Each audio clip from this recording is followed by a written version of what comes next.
Hey there, I'm Nicholas Dubois, co-founder of Advanced SimRacing. We are a Canadian company.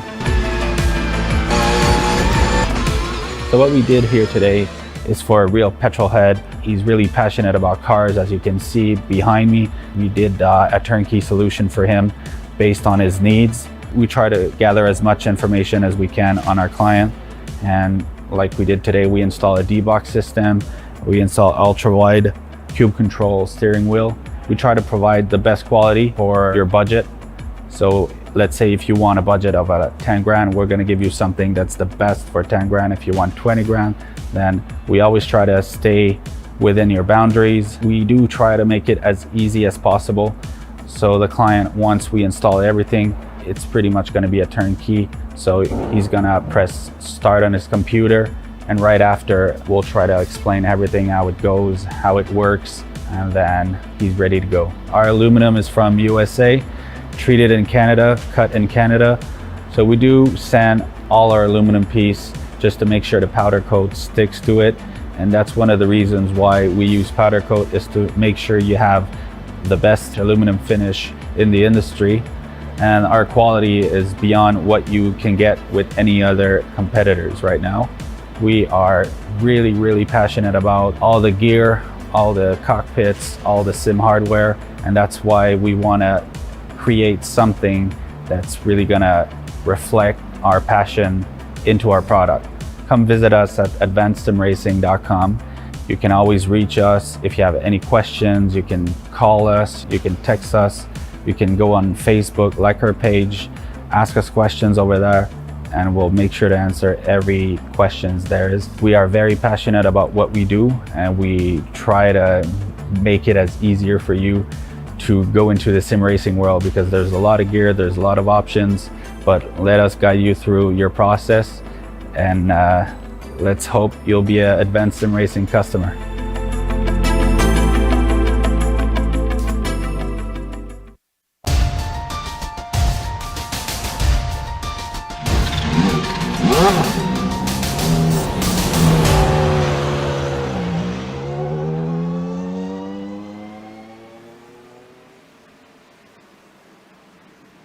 It is a race that has been highly anticipated for months. For years, Nashville Superspeedway lay dormant, but after more than 10 years, it is back in a thrilling way.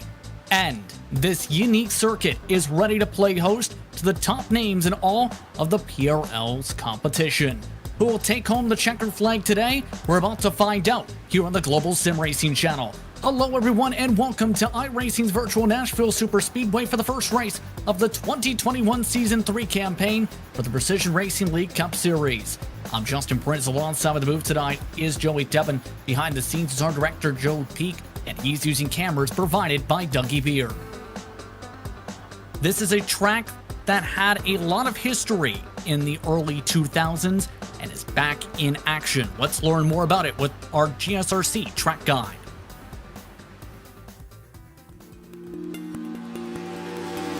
Welcome to Nashville Superspeedway. Located about 30 miles southeast of the heart of Music City, this 1.3-mile concrete tri-oval was originally constructed in 2001. The track played host to both NASCAR Xfinity and Truck Series races, as well as IndyCar and a host of other support series. But the writing was on the wall as IndyCar and the Speedway parted ways in 2008, and in only 3 years' time, the same fate came to befall the NASCAR series on the circuit as well.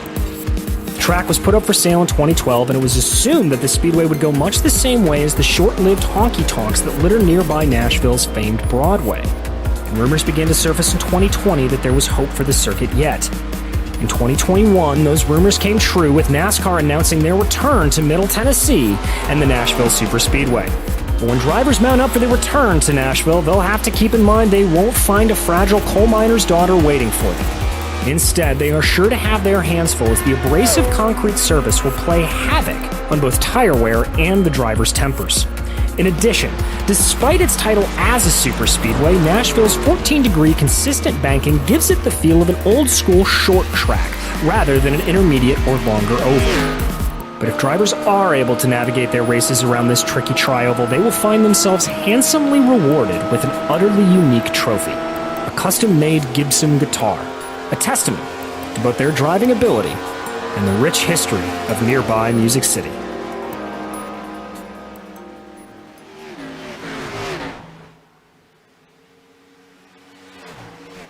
That's a look at your GSRC track guide for Nashville Superspeedway.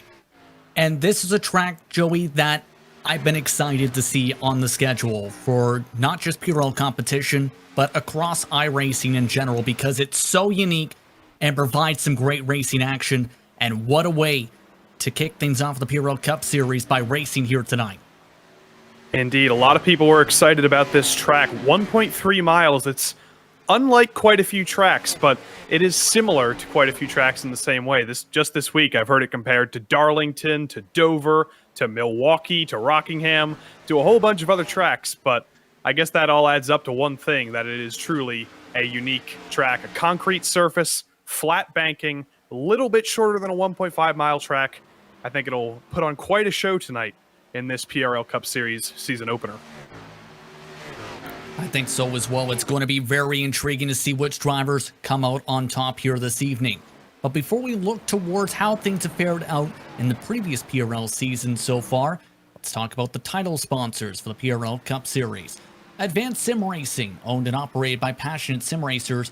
Advanced SimRacing designs and builds the sturdiest and most durable aluminum profile racing simulation cockpits available in the market today. RaceLab Apps. RaceLab helps you improve your driving skills with modern overlays, race statistics, and native VR integration. You can get the best out of iRacing. Start using it now for free at RaceLab.app. The ButtKicker. ButtKicker products include incredible immersion and bring realism to every game. Feel every nuance and truly put yourself in the driver's seat. Simulation MotorSports Affinity. SimMSA provides many consulting services, from completely customizing simulators to managing teams, individual drivers, and managing complete events. SimMSA is working hard to bring communities, associations, organizations, companies, manufacturers, teams, and drivers together at one place to support and promote sim racing internationally, bridging virtual and real motorsports and providing an understanding, a link, and network between these two involving sim racers, real drivers, teams and crew members, managers, engineers, and of course, motorsports fans alike. And by NinjaTrader. Ready to compete against the financial markets? Supporting more than 60,000 users across the globe, NinjaTrader provides award-winning trading software and brokerage services. NinjaTrader is always free to use for advanced charting, backtesting, and trade simulation. Visit ninjatrader.com to get started with a risk-free trading simulator and start tracking your performance. Let's track the performance of how these drivers have fared so far the past couple of seasons in PRL competition. First, with how the drivers have fared in these first two seasons of 2021. These are the victories scored by drivers so far throughout 2021. Richard Regan Jr. currently has 7 victories combined between Season 1 and 2, with Abner Acosta for private label Team Hype Black with 4 victories. James O'Brien has 1 victory, Bradley Holly 1 win, Charles Sumner has no victories but is 5th overall when it comes to the performance for the drivers. Now, when it comes to the teams as well, it's been fairly dominant for private label Team Hype ever since they joined this series and started competition. But when it comes to the team standings, they have a combined effort so far of 1,686 points, 284 points better than Carl Ramron. SGE eSports is 3rd in the standings overall in 2021, 304 points back. Connor Hall eSports, 761 points back. And James Bird Racing, which came up just shy in the championship last year, rounds out the top 5. But as these drivers continue their final practice to the final moments, let's take a look at your race details for tonight, Joey, as we get ready to go racing from Nashville. And longtime viewers of the PRL NASCAR Cup Series will notice that it's pretty much about the same as last season. Not much has changed here in 2021 Season 3, but here at Nashville we'll be doing 145 laps. It's an open setup, so all the teams get to design their own setups, tinker it however they like, and there is a 24 incident limit, which in the close quarters of Nashville, they could definitely easily hit if there's a couple of incidents. especially how tricky this is with the high horsepower, low downforce package. Because of the track's distance, we are running 750 horsepower with the small spoiler here at this racetrack for tonight. And drivers have already wrapped up final practice to its closing stages. Chris Hudson had the quickest time overall with the 29.026. Bradley Hawley, Trent Dinkle, Elliott White, Matthew Lawn rounded out the top 5. James O'Brien finished 6th on the board. We're just following along with. That already brings us to qualifying. 5 minutes, 2 solo qualifying laps, and it's a very hot track. A lot hotter than a lot of the official races where they have been overcast skies for many of the events. 120 degrees Fahrenheit is the track temp, 84 degrees the air temp, partly cloudy skies. In sim day is June the 19th. In sim time, just past 3 p.m. In our words, it is going to be very slick out there. Very, very slick, and it's going to be interesting to see what the drivers to do on their qualifying runs. Will they run the outside on their first lap and gain that extra speed advantage for the second lap, or will they go straight into it, running the optimal line on both laps? Right now on screen, we are seeing our first qualifier of the day is Patrick Cowgill. It looks like he's trying to run just a little bit of a higher line, maybe like 1 or 1/2 of a groove up on this first lap, and he's going to try and get a little bit of speed advantage to help him at the start of the second lap. We'll see how it works out. It can be difficult to wrap the bottom of the racetrack, keep in mind, with the downforce levels for today. As Patrick Cowgill comes across the stripe, our first time's coming in, it's a 29.679. For Cowgill, Trent Dinkle put up a 29.271. Dinkle has been very quick throughout the sessions, but Hudson now with the quick time as we still follow along with Cowgill. We'll see if the second time bumps up, and this is going to be the tricky part because it's so difficult to qualify here, even with how slick this surface can get, to be able to stick the track and to try and battle it to make sure you don't wash up the racetrack. Yeah, these walls stick out. I compared it to Rockingham earlier, and that's the closest thing I can think of, especially on the back straight and exiting turn 4. There is that safer barrier that narrows an already narrow track, so if you're not right on the limit, you can very easily touch that outside wall, get yourself a 0x, and get your time disallowed. Matthew Lawn now at the top of the board, and he had a very stellar campaign last season. 1 victory, 8 top 5s, 9 top 10s, 28 points behind Richard Regan Jr. in the point standings. Right now, he's looking to try and get himself something he didn't get last season, a pole. But some of the drivers that are threats for that, drivers like Abner Acosta, who's been very quick on the long run in his time in the series. Abner Acosta is riding high. You can see that on your screen. He's out of the bottom groove. And as he starts, I believe this is his first lap, or maybe it's his out lap. I didn't quite see. I think, yeah, this is his first flyer. This is not his out lap. You can see him running like half a groove up, just like Patrick Cowgill did. If you were watching the timing screens carefully, you can see that Cowgill ran a 29.6 on his first lap running the top, and then his second lap, he ran a 29.4, which wasn't quite pole contention, but it did earn him 2/10 on that second lap. So we'll see what happens with Abner Acosta, who should be a little bit higher up the grid, finishing 3rd in the Season 2 championship, I believe. With 3 victories as well, 7 top 10s and 2 poles. But his qualifying run gets him up to 5th quickest, right behind his teammate James O'Brien. On the pylon, Robert Bisson Jr. 6th right behind him.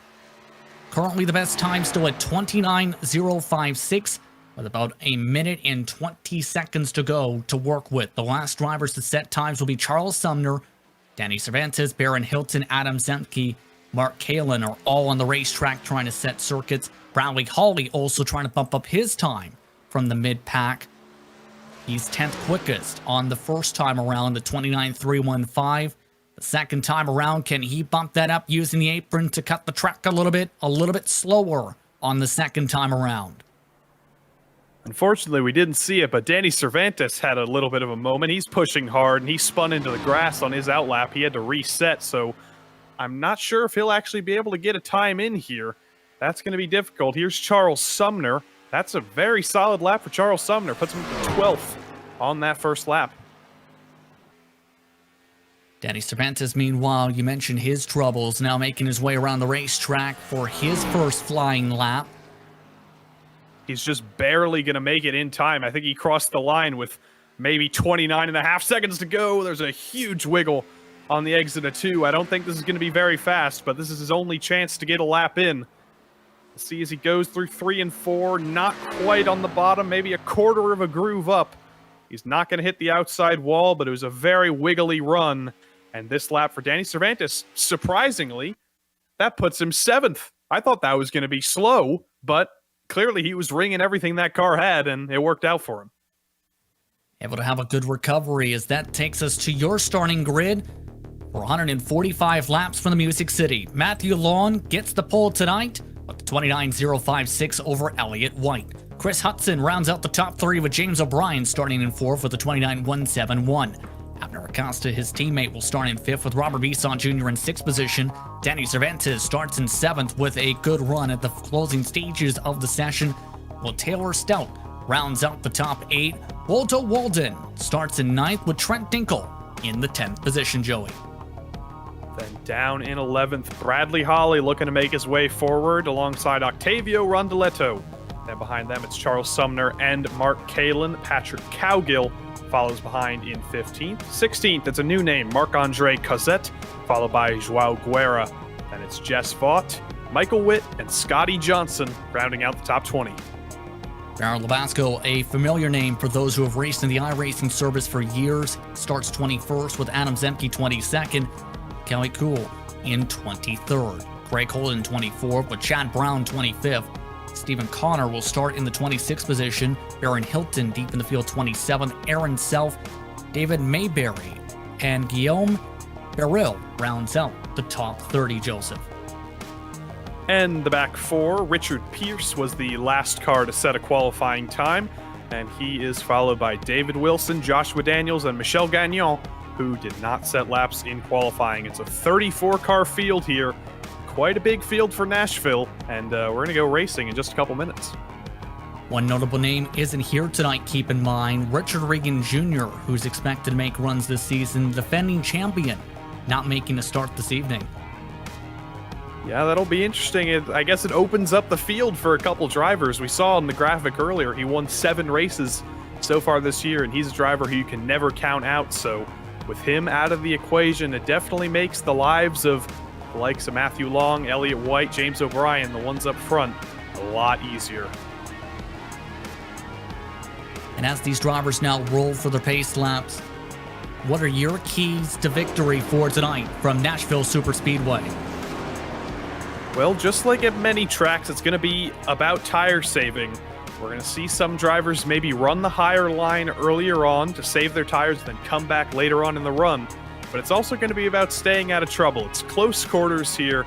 There's going to be a lot of braking, so you've got to be careful on entry and on exit. I don't think we'll be seeing any brake failures like in the real race, but still, it's going to be tricky. Tire conservation going to be a major talking point indeed throughout the night, especially with the fuel runs estimated to be 65 to 70 laps for tonight's action. We are hearing that the stints may be 50 or 50, maybe a 2 or 3 stop, but we'll see what happens. We're all set to go racing from Nashville Superspeedway. It's Matthew Lawn in control of the field. Green flag is up. We're underway from Nashville.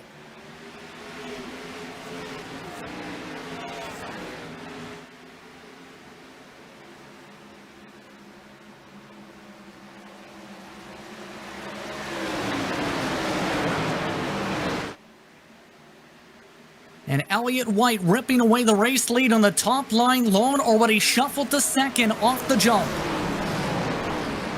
It was a clean start. I saw a little bit of beating and banging, a little bit of impatience on the initial start, but everyone is getting away clean. A little bit of 3-wide action further back, but up front, we've already stratified one by one. Elliott White and Matthew Long streaking away already. Elliott White was very consistent in practice from the times and the circuits around, but James O'Brien already under attack still, looking to get himself up to third, and does with the late send. Able to clear on by Chris Hudson Abner Acosta looking to clear on by. Danny Cervantes right behind him as well.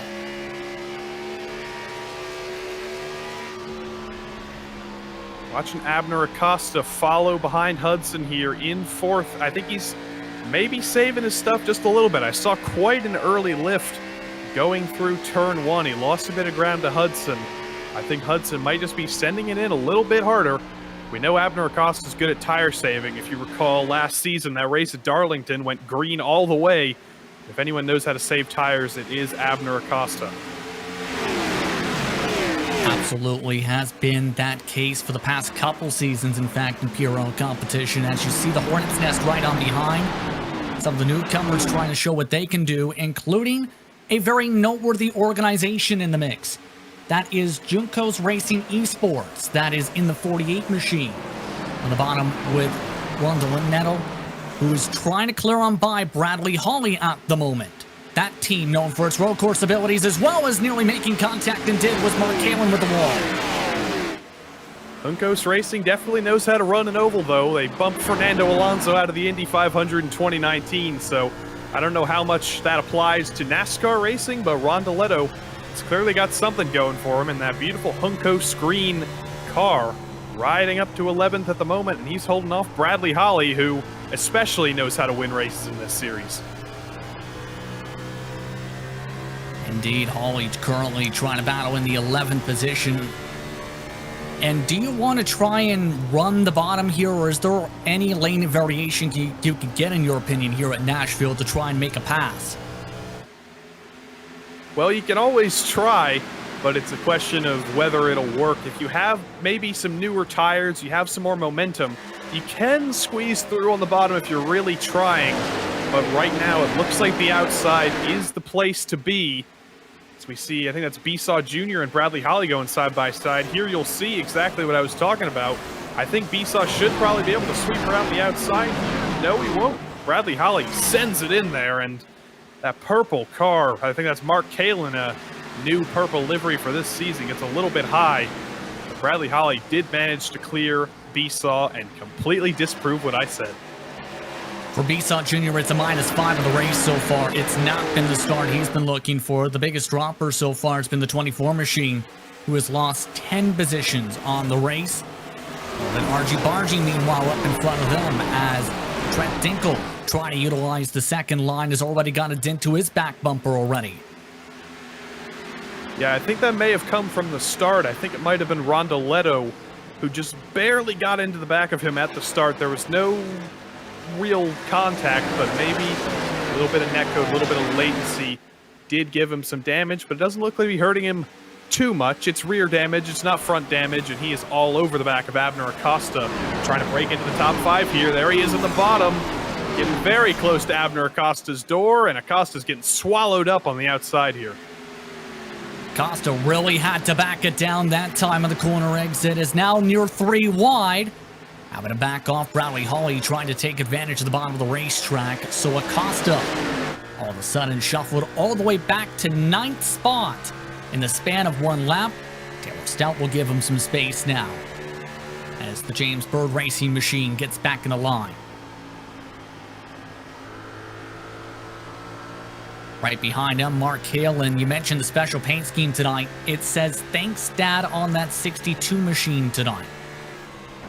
Has some damage already on the right side, but of course it's Father's Day today, Joey, which explains why Thanks Dad is all over that car for today's action. Indeed, indeed, and there's probably a couple fathers in the field, I'd be willing to bet, so we wish them well today. And, first yellow of the day is out. I didn't see who it was. I can see a spin in the back there. Let's see if we can catch that for you. 54. Oh, one of the cars coming down the racetrack that was involved in the incident was that 54, but the other driver, Yao Guerrero, in the 519, hooks around that 54 and slams hard into the arm code, into the safer barrier rather, and gets significant damage. Just a little bit of a racing incident there. You see that a lot at tracks like this. Two drivers just fighting for the same piece of real estate. I didn't really think the 54 needed to drive down like that in front of traffic, but the initial incident, Labasco goes high, Guerra just kind of stays where he is. You can see here, I think Labasco thought he was going to be clear, but he just misjudged it by like a tenth of a nose. Yeah. Unfortunate, but nothing too egregious from either driver, just a racing incident, and 54 goes down a little bit early. Oh, I don't know if either of those cars got any damage from that, but that definitely would have been scary for them too. We do have a few drivers electing to come down and pit. Some of them teammates like Lon, Hudson, Stout, Kalen coming down. Scotty Johnson, Joshua Daniels, Aaron Self, and Labasco all coming down. Everyone else staying out after what was an 11-12 lap run. Interesting call for some of these drivers to sacrifice the track position, but the interesting thing was the fall off had already reached upwards of half a second to nearly a full second. Yeah, it's going to be really interesting to see how this strategy plays out. We heard from one of the teams that they were predicting the stints, if we went green, to be 50, 50, 45, or something like that. So a caution this early definitely interferes on some of those plans, but we'll have to see if this strategy plays off. I'm trying to see where the leaders came out on track. The first car to pit was the 28, and the 28 has rejoined down in 26th. 26th, yeah. I'm scrolling so far down, couldn't even find him. So that's a lot of track position they're going to have to make up.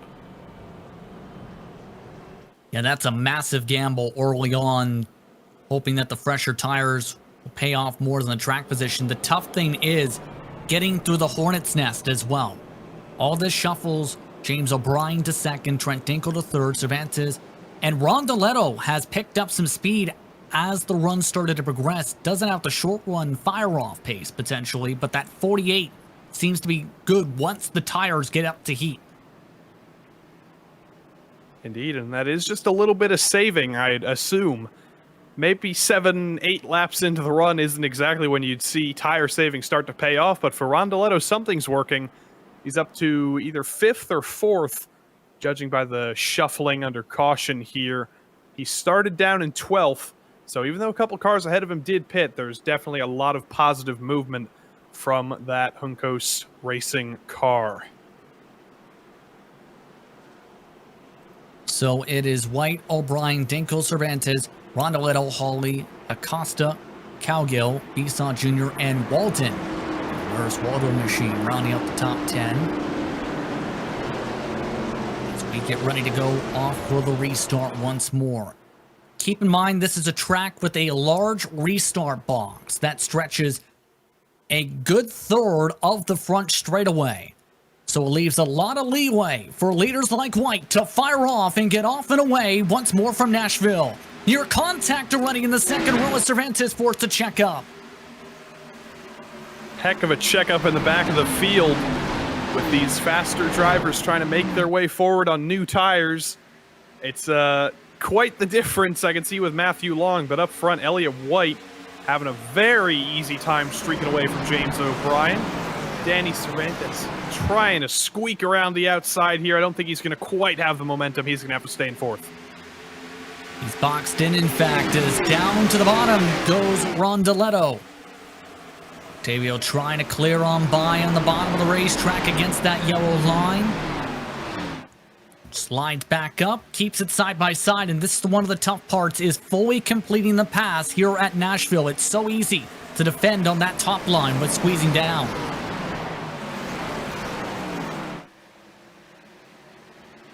Bradley Holly's the next one to try and bite. They're going side by side to the line. Holly definitely has the momentum here. Cowgill trying to take advantage of this as well. Can Holly sweep around the outside here? He has the momentum. Rondoletto goes high a little bit. And maybe that's a little bit of side force, a little bit of side drafting. And that is keeping Rondoletto in the fight here, even though Holly seems to have a little bit of extra pace. He just can't clear that number 48 just yet. Side draft is expected to be a major factor for some of the races this season, keep in mind, Joey, because of some of the updates to the aerial package has been talked about, that the race for the NASCAR Coca-Cola iRacing Series, for example, is expecting to see a lot of side draft. This upcoming Tuesday, that's going to play a major factor for the PRL Cup Series as a result as well, if the side draft becomes a major factor. It definitely seems like it's being a major factor here. Holly cannot get rid of Rondoletto, and Rondoletto cannot get rid of Holly. I'll see maybe a little bit of a push from Patrick Cowgill, a little bit of air helping out Bradley Holly, but still not quite clear enough. Like you said, it's extremely difficult to clear someone on the top here. Holly's doing his best, but he just can't seem to clear him just yet. But with a little bit of air push from Cowgill, there he goes. And now Cowgill has to try and get around the outside here. Rondoletto now shuffled back to 7th position with that top line working for some moves. Now far along with Bisson Jr., who had dropped outside the top 10 after his poor start. He's now picking up the pace in the SGE eSports machine.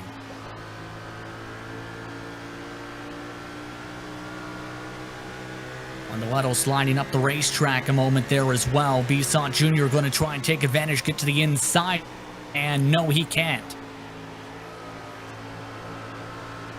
Rondoletto's now experiencing the outside, but I see a little bit forward on my screen. There is a lapped car. I think it's Guillaume Baril, or it may be one of the drivers who's a few laps down. Maybe Scotty Johnson or Baron Bosco.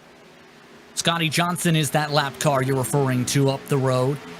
And lap traffic has always been interesting to get around here at Nashville because of how tight the walls are. You reach those drivers, you get yourself in a bad position. By the way, to check into the drivers who hit the last caution flag, the leading car is Mark Kalin in 15th, now battling for 14th position with Baron Hilton. Chris Hudson 16th, Matthew Long 17th, Taylor Stout in 19th. The rest of the drivers are still in the 20s. Joshua Daniels back in 27th. Yeah, the strategy, they did make up a few positions. They were down in the 20s before, so they've made up maybe 10 or so, maybe a dozen positions. But will they be able to drive their way up to the front is the question. It's only been 9 laps, so they're definitely climbing up. But it'll really start to show the might of the strategy or the justification of the strategy once we get around to lap 50 or later than that, when the likes of White and O'Brien and Holly start to pit normally. And it's a call that's going to be interesting too, because we talked about 145 laps the distance. Can they try and make it on a one stop and risk the older tires now with the fuel with an extra 10 laps in the tank? I think that would definitely be a risk. I don't think anyone's going to try that. I think that would be way too much of a risk to save all that fuel and save all that tire.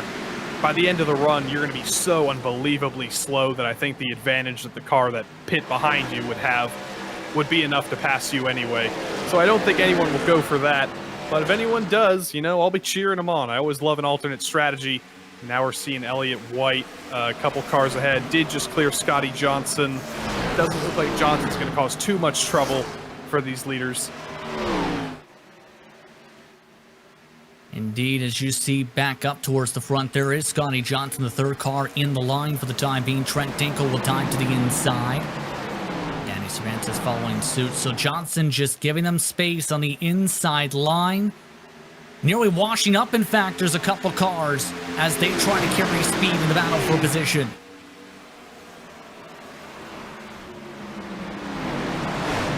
Currently, Scotty Johnson turning 32 threes. The leaders running 30.7s at the moment. As some of the drivers on fresh tires were taken 3 wide, with the Where's Waldo car nearly making contact to Kalin, who's back in the top 10. Yeah, and I guess I should just mention, Scotty Johnson is not back here on pace. He qualified in the middle of the field. He's back here with damage because the 54 rolled down the track into him after that accident. So he's not back there on pace, but he's just trying to stay out of the way, keep running the laps. He's 4 laps down, but we get a whole bunch of cautions. He gets a whole bunch of lucky dogs, and suddenly he's back in the fight. So he has every right to stay out there, and he has done as good as a job as he can to stay out of the way. someone who's not staying out of the way, Mark Kalin, working his way forward through the field still. Those tires have not fallen off yet, and they're still 13 laps younger than the drivers ahead. He's up into the top 10. Will he be in the lead soon? He's running up to 2/10 a lap quicker at the moment compared to his fellow competitors, and doing so on the top line by Bisson Jr. now. Rondaletto now under attack for 7th position. Kalin is back about where he was now. And this pace is quicker, keep in mind, than the others who were up as high as 2nd, like Matthew Lawn, who are still back in 11th position, as well as Chris Hudson.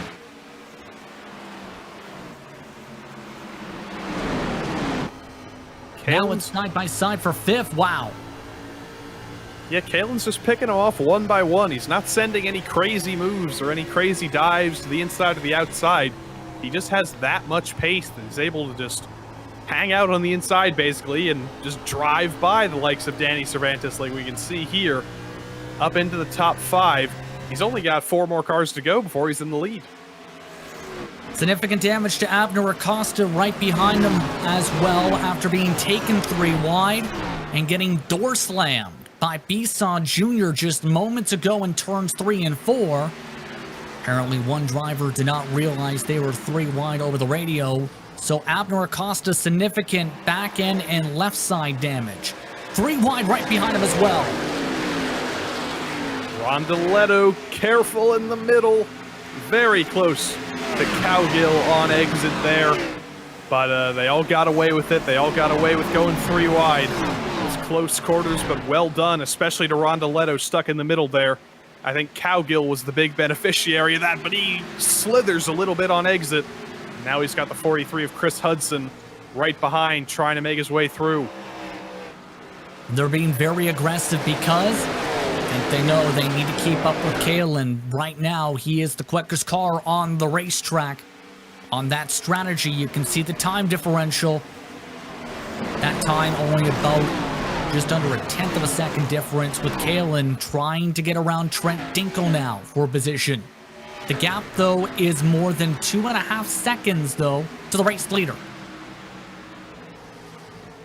But a gap of 2.5 seconds can come down very quickly, because there's going to be a heck of a lot of clean air for Mark Kalin there. So he can, I guess, just start rolling off qualifying laps once he gets around Trent Dinkle. He should be able to do that fairly easily going into turns 1 and 2 here. Yes, he does. Dinkle just runs a little bit of a higher line, doesn't put up too much of a fight. And now Mark Kalin's unleashed. He's passed 20,000 cars, and now he's got clean track ahead of him to bring down a 2.5 second gap to the leader and a 2 second gap to second. How much did he burn up those tires trying to get around the traffic is going to be a big thing, too, to keep in mind, because some of his other competitors who pit with him are starting to even out with Elliott White. How critical is clean air with this track, in your opinion, based on your experience? Well, it's definitely not hurting Mark Kalin here to have clean air in front of him while James O'Brien is stuck in the dirty air of Elliott White. Elliott White has clean air as well, which helps. But I would say James O'Brien's probably in the worst position of the top 3 just because he does have a car in front of him, which is going to make things more difficult. On exit on your screen right now is Bradley Holly, and Chris Hudson still going at it. Hudson trying to move his way forward still. Just does not seem to have the pace on Holly. He's been stuck back there, I think, for a couple laps now. Now Hudson right now trying to find a way to get around Bradley Holly still. Now changing up his tactic, moving up to the top line on those fresher tires. And this is the point where it gets really difficult. Even with the 10-lap fresher tires, with it only being a 1/10 or 2 quicker, you need to be very precise and near perfect on your movements to be able to make a pass such as this. And you want to hear the pace difference between White and Kalin on that last lap. Elliott White, our leader, 31.0. Mark Kalin, second place, 30.9. So it's only a 1/10, only in air quotes. Kalin definitely has the pace, but it's going to take him a couple laps to catch up to the back here. But he does have the pace, and he has quite a lot of time to keep moving his way forward. Well, and Chris Hudson lost some time having to check up. Rondaletto over the back bumper as a result right behind him. And how big is pressure from behind to force you into mistakes like you can see how close it is between him and Rondoletto. How big is this in terms of how it impacts your braking marks? Is Hudson actually going to let him go here to the inside? Well, at a track like this where you do have to brake, that is exactly the kind of place where you can force someone into a mistake. Unlike some tracks where you can be essentially flat out around the whole way in this car, in this package. This car, this track, it is a driver's track. It's a driver's package, and you do really have to be in control of the car. So one lapse in judgment or one lapse of your mind, and you make a mistake, and you're going to be out of it. But Chris Hudson is able to clear Rondoletto here. We thought he might be letting Rondoletto by on the bottom, but that was not the case. He made the outside work, and Chris Hudson holds on to 7th. Meanwhile, the race lead is starting to shrink a little bit, and not just because of the pressure from Mark Kalin coming. James O'Brien is chipping away at the gap bit by bit. They're swapping lap time, 0.6 of a second the difference. You can see how close they were last time by. And Elliott White's also catching a gaggle of lapped cars. You can see up ahead Craig Holden, Guillaume Baril, and Kelly Kuehl. Those guys fighting for 28th, 29th, 30th definitely do not have the pace on Elliott White right now, but they're going side by side. So if Elliott White catches them when they're still going side by side, I don't think he's going to be too happy about that. He's going to have to maybe squeak through the middle or find some way by. Here they are right now, already catching to the back of the number 70 of Craig Holden. That's the red car on the bottom. Elliott White is going to try and squeak through the middle, but he's going to have to back off just a little bit as the lap cars do try and get out of the way. That definitely helped James O'Brien. You can see the gap came down like 0.2 there from that little break Elliott White had to do. Pick it back up, though, is White as a result of O'Brien having to get around one of the T3R Motorsports machines. See that difference from the windshield, and Trent Dinkel, as a result of the traffic, now within 1 second of the distance. Caution, turn 3. We're under caution. It's Stout in the wall in the 66. We're under yellow once more. And you know who's especially happy about that? Elliott White and James O'Brien. Because now the strategy is probably going to even out. Let's see what happened here. Stout. Let's see, was Cervantes involved? Maybe Besaw. Coming into turn 3. Stout on the bottom.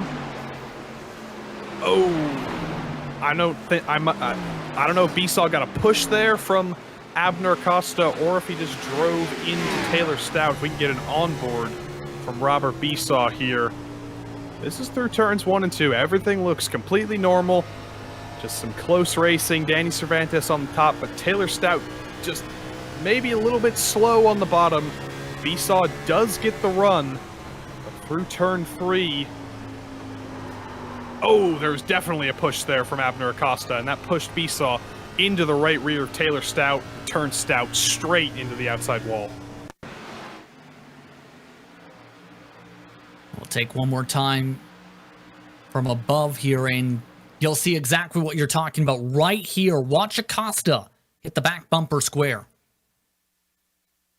Yeah, Acosta just, I guess, a little bit faster into the corner, a little bit more speed, and couldn't quite get it slowed down in time. So Besaw, absolutely nothing wrong there, just the meat and the sandwich. That is very unfortunate for Taylor Stout, one of those, the teammate of Matthew Long.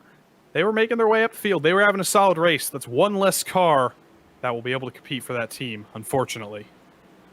Should correct myself, not quite square. It was offset there indeed, but that caution flag definitely makes things really intriguing to see if Mark Kalin can keep up the pace. Of note, Aaron Self stayed out that time by. Expecting him to come down this time. In fact, he's already down the access road. A couple drivers looking to potentially take a wave. Scotty Johnson and Levesco in front of your race leader. 102 to go. Your thoughts on how this has all played out so far for this race? Especially with the strategy coming into play, but the dominance of Elliott White. Well, the strategy came into play, but that caution just erased all the strategy, because now we're right back to the sort of pit windows that everyone thought we were going to have. It's a little bit early. It's not quite lap 50, but it's around lap 45. The teams might have to extend their next pit stop to a little bit later, maybe around lap 100, maybe lap 105. But I think we're back in the window of normalcy here, and it should be one more stop to the end for everybody. Here in the tire numbers in the 70s to high 60s in terms of tire percentage as well. So drivers are doing a fairly good job of making sure they are conserving those tires. But it's going to be interesting once we reach a cliff-off point for some of these competitors. Those are for some drivers in the mid-pack. We'll see how things play out up at the front, though. When we get back going with 100 laps to go, essentially, it becomes an A-open. It becomes a one-stopper.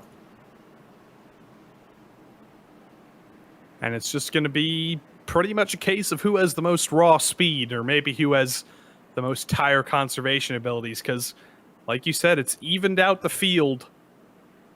Just like an official race, there's not so much strategy in a 145-lap race. It is truly just a 100-lap race. A half or a third of the real race, and it'll be very interesting to see who has the speed here. Can anyone take down Elliott White?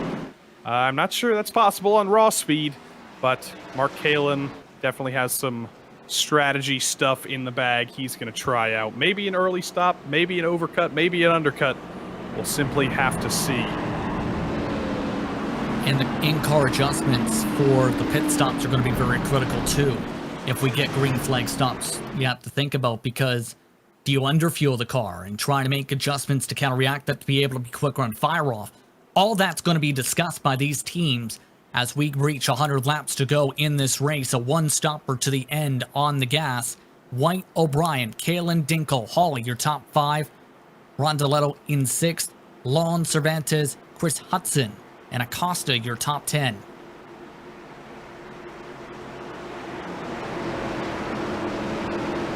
It'll be very critical to see if O'Brien can try and rip away this race lead from White. White has led since the opening lap when he made that move on the outside in turns 1 and 2. iRacing pace car is off. A great launch by White. He's off and away.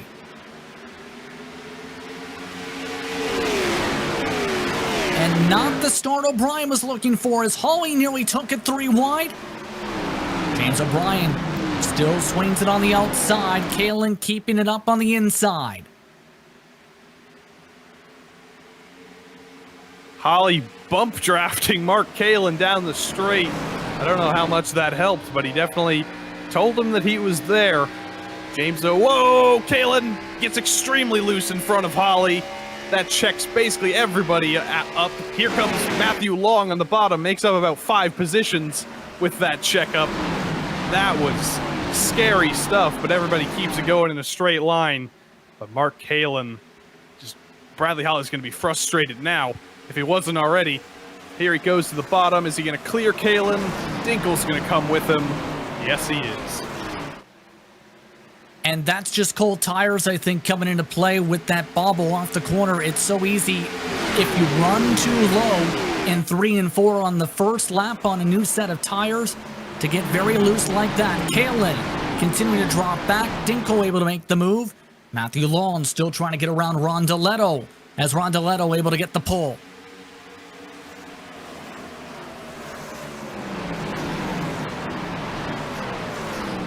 It's a wild restart, but everybody just mostly back to single file here. Rondaletto's trying to get by Kalin, who's dropping a little bit like a rock.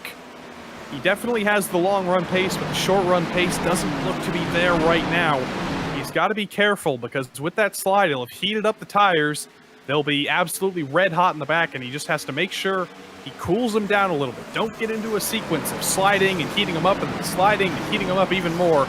Just get back into the rhythm, and he will be fine. But now Matthew Long's looking at him. Will Kalin fall back even further? Long's not quite close enough to go for the move yet. Well, now resets, in fact, to try and get himself grouped up, it looks like. And now that's the tough part.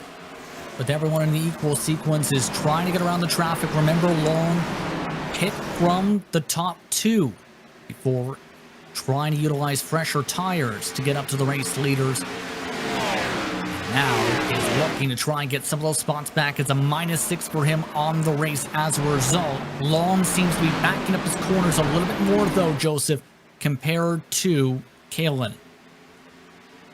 Yeah, it might just be a case of that's the line he runs, or it might be a case of he's trying to save his stuff. Save a little bit of brake, save a little bit of tire. Either way, we're going to see whether it pays off for him in a couple laps' time. We're only 5 or 6 laps into this stint.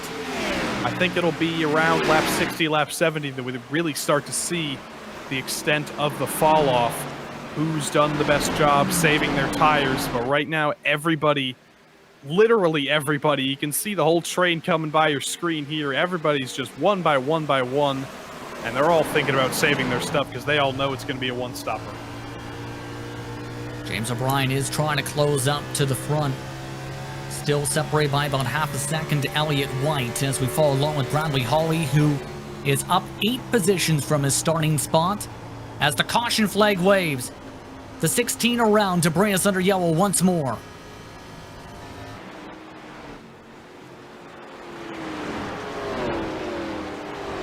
Shell Gagnon is the driver involved, was trying to battle with Patrick Cowgill, making contact down the front straight away. You can see Gagnon. I think it was just another racing incident. Cowgill came down just a little bit. Gagnon came up just a little bit. No wall contact for either of them, so I don't think either of them will have any damage, really. Gagnon, a good save, keeping it mostly out of the grass. And right on board with Cowgill here. He was on the top. And oh yeah, he just comes down a little bit. Gagnon also came up a little bit. And that is just something that happens at a close quarters, narrow track. We saw it happen earlier with whoever that was who got turned into the wall, Joao Guerra. So definitely the close quarters, a little bit tough for some of these drivers who are used to a couple wider tracks that we may have run in PRL seasons past. Well, we see drivers come down and pit for different strategies. It appears the answer for the most part, no. Abner Acosta, the first driver to pit from the end of the top 10. Robert Bisson Jr., Joshua Daniels, Patrick Cowgill, Taylor Stout, all coming in for service. We only ran 8 green flag laps, so not as many laps for it to play as big of an impact potentially as before. Do you see similar situations coming into play from what we've seen from Kalen and company with just the 8 laps difference with this track? Well, it'll definitely help, but the question is, will the loss of track position be worth it? This is going to be even more track position loss than in that first caution, I think, because the drivers like Abner Acosta who pitted, Abner Acosta is going to go all the way to the back, but Patrick Cowgill will rejoin 26th. Abner Acosta rejoins 27th. Taylor Stout 28th. I don't think these drivers really intended to pit. We know Abner Acosta had damage. We know Taylor Stout had damage. And maybe Patrick Cowgill got a little bit of damage there. I don't think this was much of a strategy move. I think this was more of a damage limitation move. Exactly. And that is the case where Acosta took 27 seconds. Guillaume Morel took 22 seconds. Cool took 28. Stout took 44 seconds in the pit lane. Should I say the 103 did not come down that previous time by, and 22 seconds was how much was served the last time down the lane. But now it's 90 laps to go. How do you try and beat Elliott White is the question, I think, on everybody's minds. Well, judging by the race so far, I'd be surprised if we went the last 90 laps completely green. So James O'Brien, he's used to restarting up front. He restarts up front. He starts up front all the time. So if he can just nail a start, sweep around the outside of Elliott White, maybe trick him into a little bit of a mistake, that's the way to get by in the short run. But if we do have a long run and we do get this one-stop miniature race to go to the end, it's just going to come down to, I guess, saving your stuff more than Elliott White or trying to pull a strategy move, going for the undercut or the overcut. I'm not sure which one will be more successful. I'd assume the undercut because of the amount of speed you gain here from taking tires, but it's going to come down to where you come out in traffic. And don't forget the access road on the exit of the pit lane that you do need to take here, Joey, is very slick. And it's so easy to go off into the grass if you time it up wrong. The pit entry itself is not as difficult, but that exit can be so tricky. And it's also really easy to just take a little bit too much speed on exit and go over the blue line that iRacing defines as the pit exit and get yourself a penalty for an unsafe pit exit, which will park you in the pits for 30 seconds, and that would just destroy your race. So while you do want to maximize your pit exit, you do want to maximize your speed and minimize the time spent on pit road, you also don't want to get a penalty and throw your whole race away. So to reset your field, for 88 laps to go when the green flag flies, it will be White, O'Brien, Holly, Dinkle, Rondoletto, Kalen, Lon, Cervantes, Hudson, and Sumner, who is up to 10th position. Should be worth noting as well. Up into 11th is Adam Zemke. That's a plus 11 on his race. Baron Hilton up 15 to 12th. Up 17 or so is Wilson inside the top 15.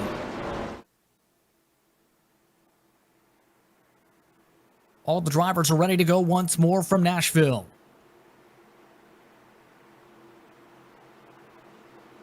"88 laps to go from Nashville Superspeedway.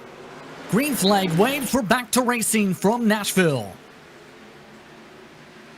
And surprise, surprise, Elliott White got a fantastic start from the pole. He just has these starts and restarts figured out. I think there's a little bit of a tap to the back of Rondoletto from Dinkle. A little bit of a wiggle, but he does save it as he drives it up the track. Dinkle takes the bottom. He's going to try and get by here for 4th place. The dark blue car under the green car, but Rondoletto tries to sweep around the outside. He gets very high. Got to be careful not to get too high. It's almost like Iowa where there's like ski moguls up there jumping up and down. Rondoletto didn't hit them, but he did lose the position. He did not hold off Dinkle. Trent Dinkle up to 4th.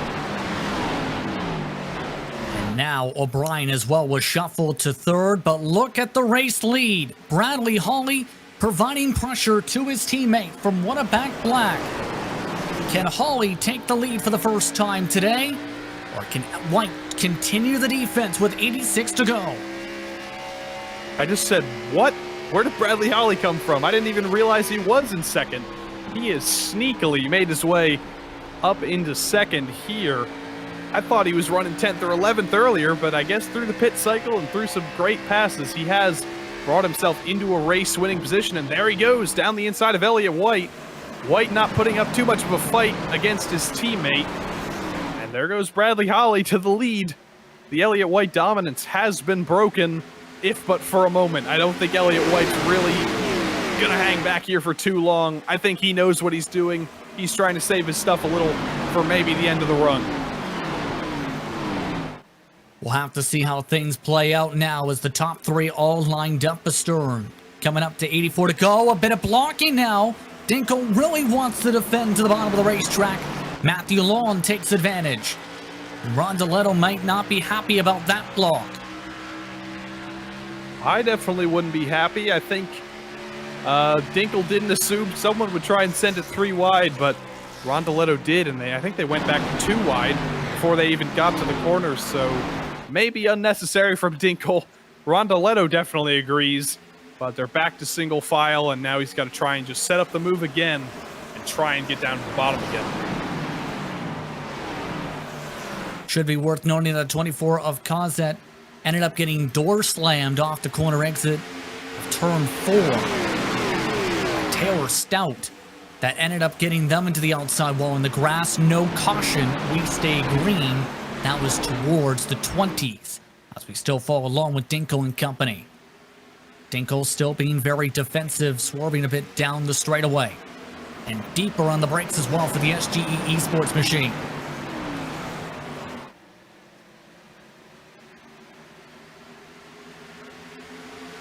Bradley Hawley, meanwhile, has took off for a 0.4 of a second advantage over the rest of the pack. Rondoletto again super close to the back of Dinkle. through 1 and 2, but he falls back on exit. Now Dinkle has the run on James O'Brien. He has the bottom here, but James O'Brien does not want him to make that pass, and he leaves him approximately 0 room. But he's going to try and set it up again on exit here. He's not going to be close enough going to turn 1 and 2. James O'Brien just a little bit better of a run down the front straight. It's kind of a momentum race right now. It's just when one driver in front of you makes a mistake as we're going single file, that's your way to pass here. That's your way through. And you need to capitalize any time there's any little mistake or any little bobble from the car ahead, and that's what Trent Dinkle's trying to do with James O'Brien here.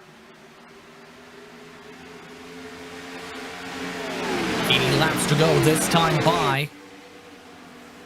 And still that train continues to work its way behind White. Elliott White seems to be struggling a touch bit in the dirty air. Some drivers are reporting they're starting to get tight as well. The track temp has dipped from its high of 121 degrees Fahrenheit, keep in mind, to just 108 as the race has gone on. And oh, by the way, it's very windy too. I wouldn't be surprised if Elliott White felt it was tight, because he's never been in dirty air for this entire race, basically. No, not even basically, because remember, he started second, but he instantly took the lead from Matthew Long, and since then, he's had clean air for the entirety of this race, other than a couple seconds passing lap cars, but now he's truly in second place, completely in the dirty air, all the way around the track, and now he's got to feel out the difference in this car, and try and work out some of those in-car adjustments, like we said, to make the car drive a little bit better in dirty air and try and claw that gap back up to Bradley Holly. It's not that big. It's only 0.4 of a second. This race is far from over.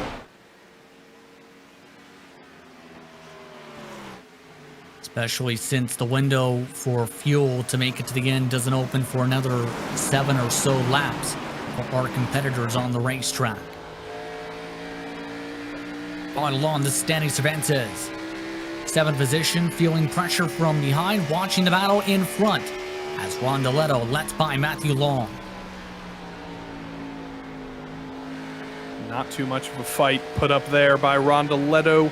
Just a little bit slower on exit. Long just sweeps past down the bottom, and Long is easily up into 5th place as he tries to drive his way back up to the lead where he started. But on exit here, a little bit of a stack up. He can, oh, that was close to the wall from Rondoletto. I don't think there was any contact, but that is as close as you can afford to get it. He's playing with fire there. You don't want to get that side damage, because that will slow you a lot down. But right now, car's clean, no damage, and he's still trying to work past Matthew Long. Behind them, Charles Sumner able to get on by Chris Hudson. And have to say, that paint scheme of the 84 right behind him as well, a very intriguing scheme. Where's Waldo? Is all over that car in reference to his first name. There he is on the racetrack. I don't know where on the car, but he's on the track somewhere. No, when you got a nickname like Waldo, I don't believe his real first name is Waldo. I believe that's just a nickname from Walden. But when you've got a nickname like Waldo, I'm sure you heard Where's Waldo for the entirety of your life. But good for him for rolling with it, owning it, reclaiming it, whatever. We always love to see that 84 car with the Where's Waldo livery. But Waldo is behind this whole gaggle, which is starting to sort of come back together. There goes Rondoletto down the inside of Long. I thought they were going to make contact on the straight there. Not quite. And he's not going to be close enough to make the move on the 28th there. Keep in mind that Rondoletto is dealing with front nose damage. That might be impacting his ability to try and make the move here with the aerodynamics, because it can make it very difficult to suck up to the back end of the cars in front. Speaking of in front, Matthew Long rubbing the side of Trent Dinkle's door. Something tells me Matthew Long isn't being patient here like we thought some drivers may be. Took half of the apron, he got a little bit loose, almost drove into Dinkle. He is on a mission. He's trying to move his way forward, almost door slams the 501. I think Matthew Long might be a little bit frustrated here. Oh, and now he's getting hit. Matthew Long hit in the right front as Dinkel swerved on down. They go back single file, and now the fender is cut a touch. Crazy stuff. He's kind of sandwiched in the middle. He's faster than Dinkel, but Rondeletto's faster than him, I think. So there's just a little bit of a sandwich situation, and Long seems to be getting a little bit antsy. He's trying to find any way past he can. Here comes Rondeletto. Not going to be able to get to the bottom there. If he wanted to, he might have been able to, but Long blocks that situation off. And it was close quarters there. A little bit of a dangerous situation, but everyone's still rolling. We're back to single file. For the moment, we can calm down a little bit. They've lost themselves more than 2 seconds to the race leaders as a result of all the scrapping.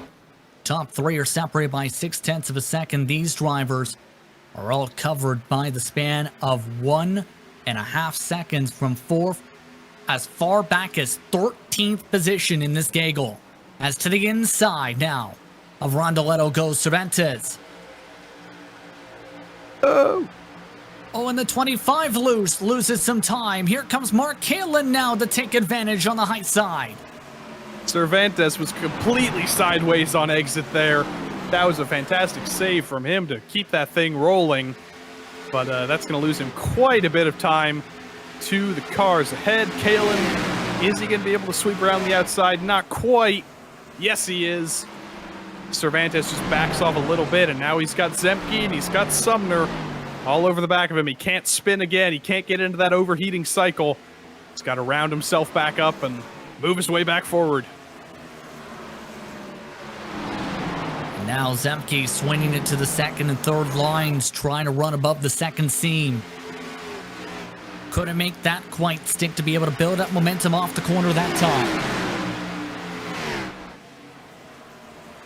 We are in the window to make it on fuel, and Cowgill has come down to the pit lane.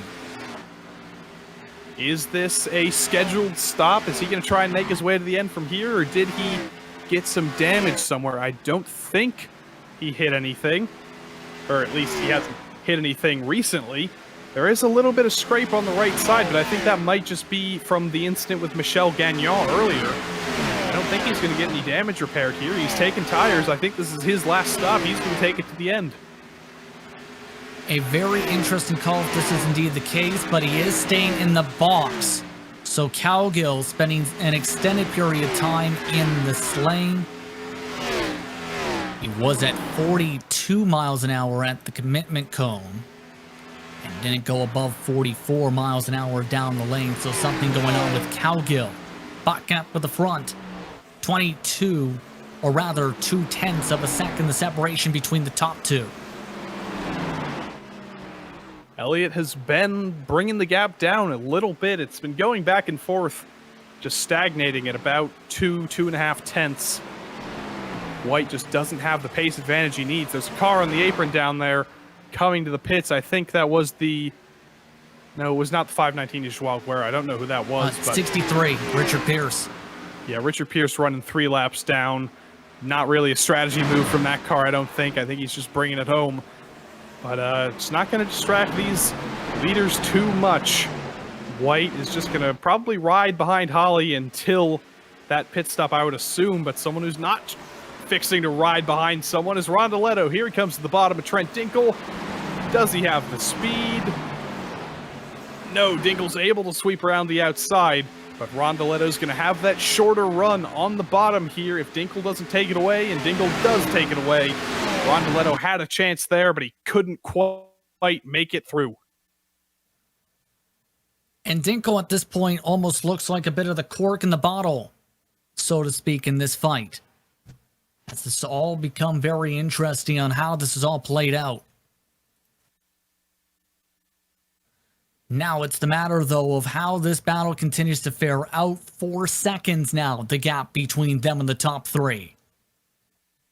Yeah, I think we're seeing the big three start to dominate this race, but this is where the strategists and the strategies from the drivers are going to start to play out. The likes of Dinkel and basically everybody behind who isn't in the top three battle they're going to have to pull some strategy moves here to move their way forward, whether it's an early pit stop, whether it's a late pit stop, or something. But that's basically the only way they're going to get forward here. I don't think they have the pace to make up 4 seconds on pace. Stephen Connor has elected to pit, as drivers have been warned to call out their pit stop entry to make sure there is no incident. Near bumper to bumper in the battle for fourth position down the back straightaway. Trent Dinkle swings back up high. Rondoletto dives to the inside. Rondoletto wheel to wheel. Bit of a slide once again to the bottom of 3 and 4. A massive slide. Rondoletto kicks up smoke. He loses the back end as he's able to save it. Cervantes drops back behind.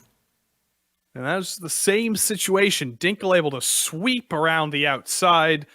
Rondoletto just does not have the pace on that tighter line on the bottom with the old tires. Dinkle will keep the position at the moment. Rondoletto's going to try and bring it back together, I guess. Bring it forward, try and get down to the inside, or maybe move around the outside of Dinkle, because right now it doesn't seem like he has the delta, the pace delta that he needs to get by Dinkle on the inside. Right now, we apologize for the technical difficulties as we are currently working to get you images back from Nashville Superspeedway for tonight's action, as we are in the midst of radio mode for GSRC. Right now, Dinkle running 4.5 seconds behind your race leader, Bradley Hawley. Elliott White in second, James O'Brien third. Those drivers lined up the straight by 0.8 of a second. Then Dinkle, Rondoletto, Cervantes, Lawn, and Zemke are all near bumper to bumper, separated by about half a car length at the very most for some of them through turns 1 and 2 and rolling their way down the back straightaway. Definitely a wiggle from both Rondoletto and from Cervantes on the exit of turn 2 there. It's allowing Trent Dinkle to pull away just a little bit, I think. He just has the pace advantage right now. He has the tire advantage, and Rondoletto definitely abusing those tires when he went for those couple of moves on the bottom, and he is probably just trying to wait out the pit stop right now. He's looking forward to getting off these tires and putting on 4 fresh tires. He's not going to come down just yet. We still have quite a few laps left in the race. I believe there are 57 laps left in the race, so it's going to be maybe 10, 15 laps until everybody comes down to the pit lane from the front group. And it's going to be very critical, some of the drivers, to make sure they make the right adjustments too. They can change the spring perches, they can adjust the tape, they can adjust the tire pressures. All of that's going to be very critical to try and maximize the speed for the span of a 35-lap run, or a 40-lap run, or a 45-lap run, and have the fire-off speed. No one's made a peek towards the pit lane amongst your top 10 quite yet. Matthew Lawn has just led by Patrick Calgill, who on the fresher tires has reeled in the second pack. Yeah, he went a lap down, half jokingly. I believe we've heard that Patrick Calgill pitted to use the bathroom, so he's 3 laps down now. He's got his work cut out for him to move his way back onto the lead lap, but he is a guinea pig for us. He's showing us how much faster those new tires are. There is a car coming down to the pits. I don't believe that's one of our lead lap runners. That is another one of the cars at the back of the field. Guillaume Baril, who is 27th at the moment, the first car 1 lap down, coming down to the pit lane. Meanwhile, your race leaders, should be worth noting, James O'Brien starting to lose touch. The cars in front lost half a tenth last time by. Once your top 3, Bradley Hawley continuing to wheel things out in front. It's going to be intriguing how the strategy plays out for those drivers, as White continues to wheel himself back, continues to back up his entry compared to Hawley and company. Hawley very loose coming off of turn 2. Back within about a tenth and a half is White, as Hawley again sends it hard on the brakes into turns 3 and 4. Misses the bottom though. White trying to charge the corner, slides up the racetrack. Has to lift to avoid the wall. Still gains some time, though, to attack the back end of Hawley coming to the start and finish line. And they are catching a group of lapped cars or will be lapped cars. They haven't pitted. They're not on new tires. They're on the same tires and they're running a slower pace. So when Holly catches them, or will Holly catch them? Will he choose to pit instead of having to pass these lapped cars? It's possible. He's not doing it just yet. I think he might just try and force his way through. There's a very slow car on the front straight. Who is that? That is Chad Brown. I think he had a little bit of an incident. No caution. He kept it rolling. Someone's in the wall as well. David Mayberry taps the wall. These lapped cars are getting crazy up here, and that's not what Bradley Holly wants to see. That's down the back straightaway now where the race leaders are rumbling. As Holly makes his way through turn 3, that's all hurt James O'Brien, who has lost even more time with the traffic. Chad Brown comes into the pit lane and nearly got hit by the race leaders. Holly is not happy, nearly hit the back end of those lap cars as they elected to come down and pit. Holly to the inside of turn 1 gets checked up by Mayberry now. He tries to get to the inside out of turn 2. Mayberry runs the middle lane near contact as Holly clears on by a car length down into turn 3 with White following suit. I didn't hear Chad Brown calling him coming into the pit lane, so that is going to make Bradley Holly very unhappy, catching him at about 50 times the speed. That was very close to a dangerous incident there, but Bradley Holly is still holding the lead ahead of Elliott White, and you can see around the outside now as we return to pictures, that's Patrick Cowgill. He's 3 laps down. He hits the wall on the outside a little bit, but he is on fresher tires, and you can see the pace difference for him compared to our race leaders as he returns to being only 2 laps down. He's not 3 laps down anymore. And leaders are starting to pit. Trent Dinkle pit with a bunch of lap cars. Had to drive around them. Rondoletto also just had to drive around Holden and Mayberry on the pit entry. It got very sketchy for some of these drivers coming into the lane. And now this is when the race gets, I shouldn't say good. It's been good all the way, but this is really where it becomes crunch time, and this is where the race is going to be won or lost. We have gone to time, as you can see on the screen. We've only got... We've actually not gone to time. Pardon me. It's been a little bit of a graphical glitch there. We still are going to full race distance. We still have 47 more laps to go. So these drivers are going to get their full final run in. We've seen a whole load of cars coming down to the pit lane, but Holly and White, they're just staying out here. They're running as long as they can. We'll see if this pays off for them. We'll see if anyone can pull an undercut.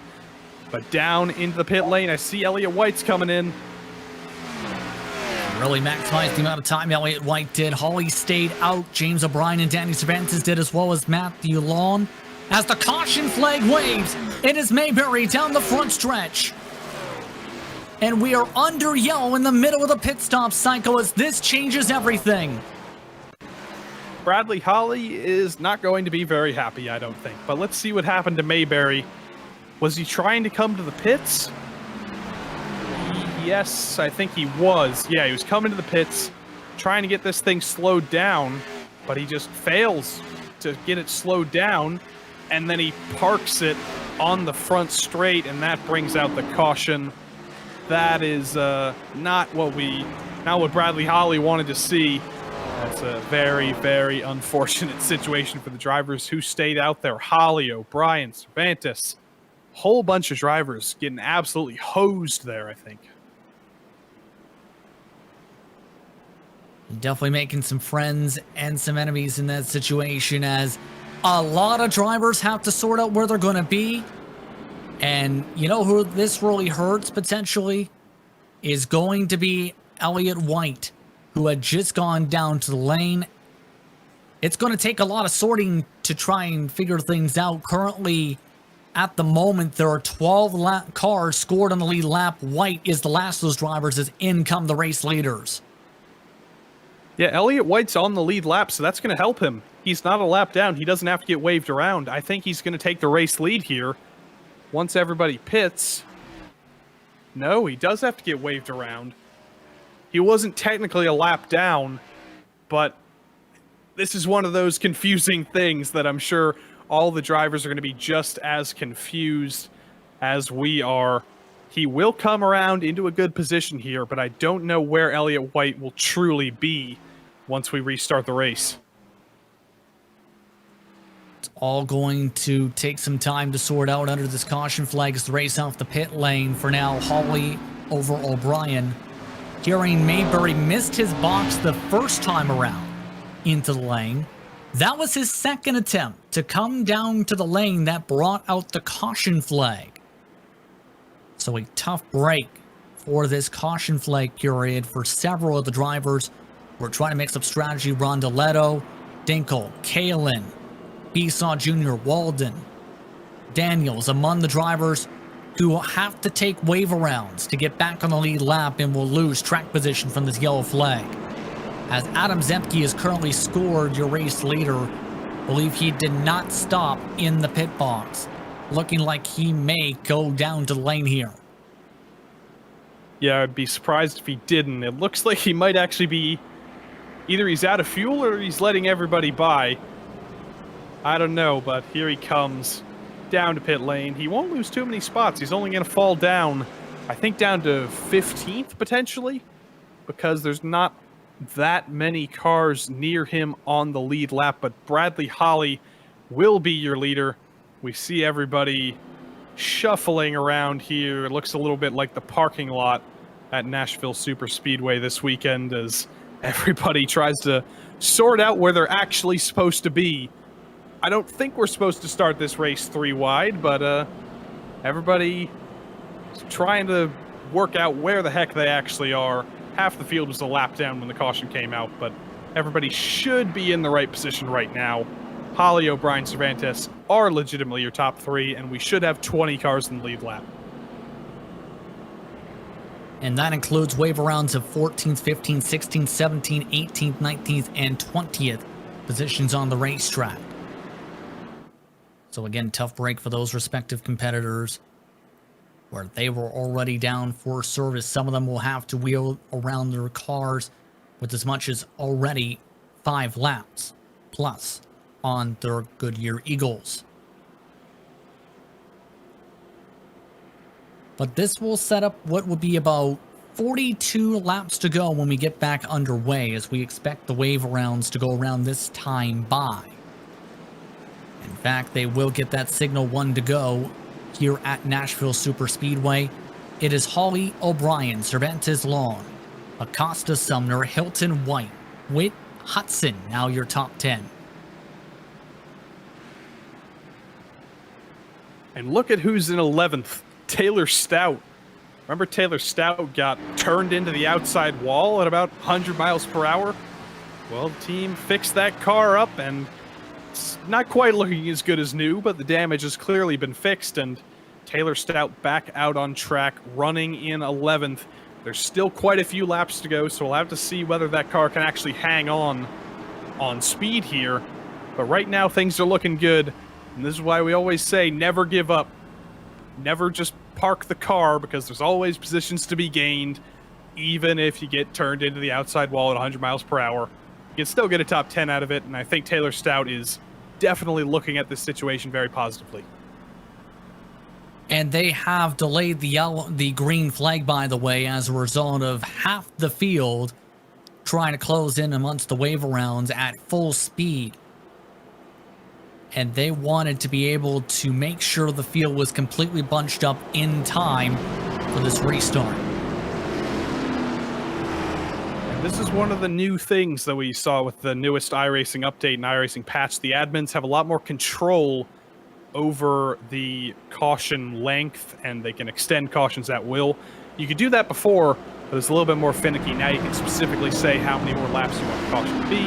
The admins give us 1 more lap of caution, and everybody's happy.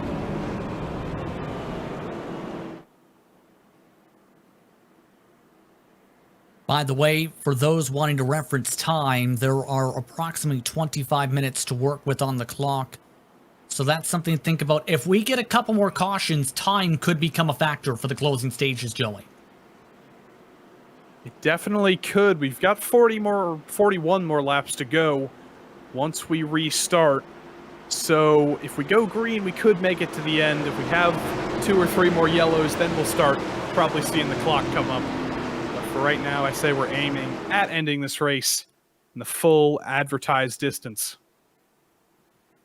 See Barney the flagman finding the green flag from his pocket.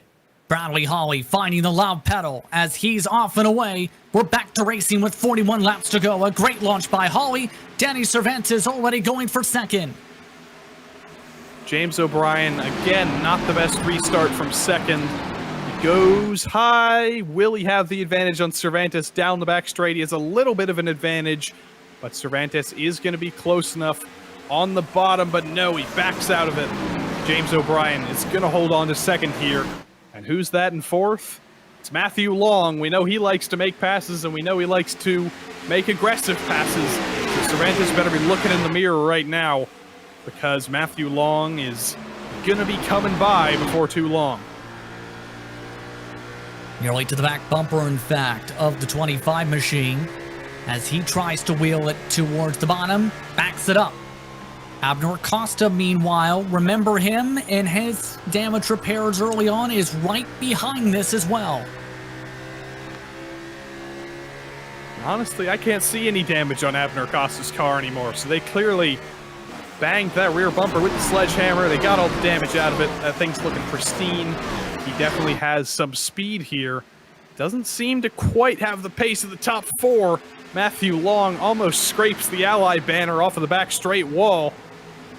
He is really trying to move his way forward, and he thinks he's probably the one who can beat Bradley Holly here. Think there is that chance right now, but Bradley Holly is turning the fastest laps of the racetrack at 29.432 last time. The purple lap, the previous lap, a 29.329. The first driver in the threes all race long. These drivers have already lost 7 tenths to Holly up in front, as Cervantes goes a little bit higher this time.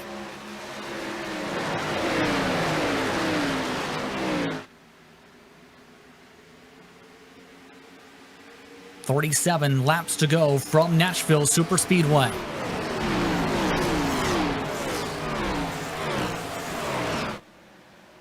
If we do go green all the way to the end, I believe it'll be the longest green flag run we've done for the entire race. So this is the chance for the drivers who can save their tires and can save their stuff to really show it off. We know Bradley Holly can. We mentioned that Darlington race in PRL Cup Series last year. That was a battle between him and Acosta. Holly came out on top. So we said Abner Acosta knows how to save his tires. Maybe Bradley Holly knows how to do it even better. And right now, he has the short run pace. The question is, can he have the long run pace here as well? See, Elliott White has worked his way back into the top 5 after getting trapped to the back end of the field. Should be worth noting Charles Sumner was also hit from the back end in the battle for 7th position by Chris Hudson. He's now been shuffled back to 12th position with significant damage. Charles Sumner has. Some of these cars taking absolute beatings today, Joey, as a result of some of this contact. And Danny Cervantes is trying to make some damage to the back of James O'Brien. Last lap, they got very, very close on the front straight. Cervantes definitely has the short run pace advantage, but just not able to make the pass on O'Brien. And that new red paint scheme they've got on that car. Cervantes in the Domino's car. O'Brien in the private label Team Hype car. Cervantes has the run here, but will he be close enough to send it down to the bottom? No, not quite. Cervantes with a bit of a bobble once more. And James O'Brien trying to hold on to that position.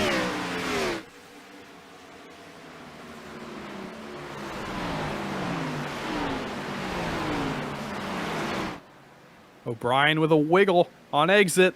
Cervantes has the run again, maybe a little bit better of a run than last time, but still not quite enough to get to the bottom. He needs to hope that O'Brien makes another one of those wiggles. Doesn't that time. A great exit from O'Brien. Cervantes is going to be getting a little bit frustrated. He knows he has the advantage. He knows he has the pace, but he just needs to maybe trick O'Brien into going a little bit too deep, making a little bit of a mistake. And will slip down the inside, take second here. O'Brien does have a little bit of fender damage to the right front that may be affecting him a little bit, possibly. O'Brien also slipping and sliding. You can see from the back end just how much he's washing up the racetrack, but he's still got the pace. Able to pull away now for Cervantes, in fact. Separation amongst your top 5, 2.3 seconds now. Elliott White still is that 5th car in line. Holly continuing to grow the distance, bit by bit, each turning lap.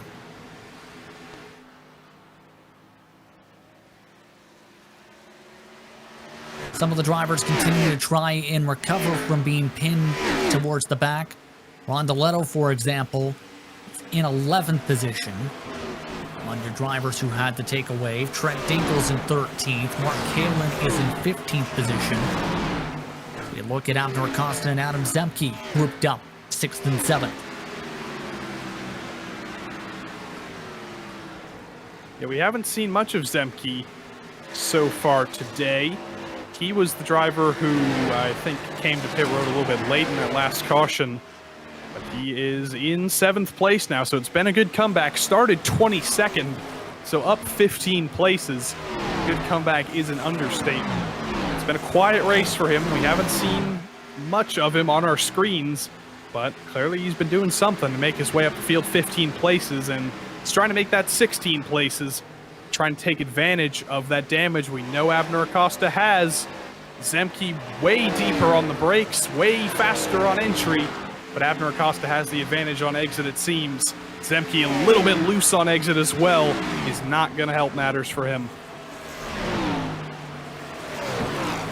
It's not going to be easy to make this move, keep in mind, however.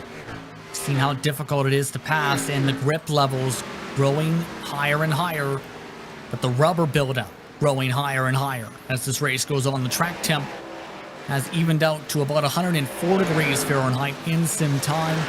It's now past 4:30 p.m. The winds continuing to stay strong at 8 to 9 miles an hour to the north-northeast.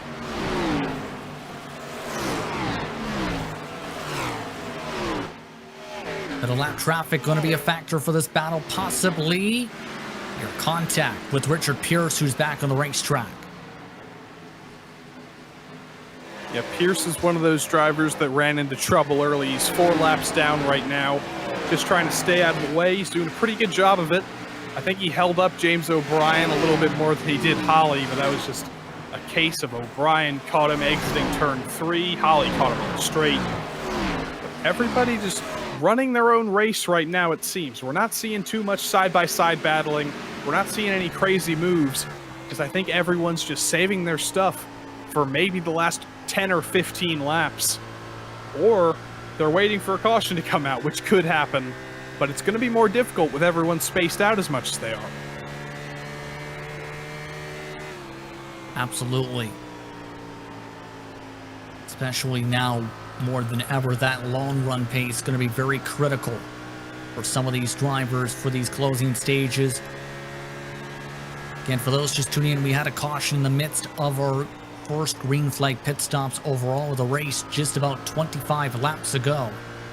That shuffled up the field, and for some of these drivers, it's been tough to recover since then. For others, they were able to capitalize, like Danny Cervantes, like Matthew Long, Elliott White, who was among the drivers going for the undercut on Holly before the caution flag came out, has recovered to 5th position.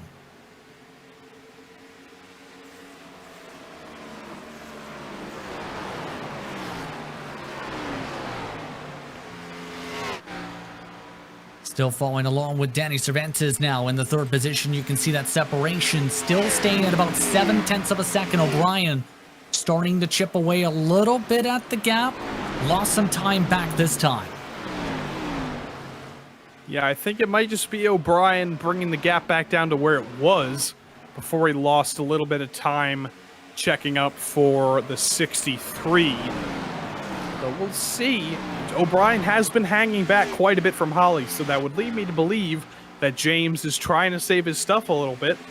But has he done that successfully enough to have the pace advantage on Holly that he needs? Next up, Bradley Holly's going to reach Guillaume Baril, who's 1 lap down. That should happen in maybe a couple laps' time. Last lap difference, James O'Brien was 0.05 of a second faster than Holly. So it's going to be a tough ask to bring that gap down under green. We'll see if it can happen. We'll see if Holly gets held up here. And we'll see if anybody in this top 5 will have the pace as we cross the line to have 21 laps to go. Take a look at Rondeletto. He's battling with Michael Witt. This is for a top 10 position. Rondeletto able to move on by Michael Witt. Michael Witt, very quiet night tonight. +8 for him on the race. Now in 11th position. One of the drivers able to capitalize on the caution flag period.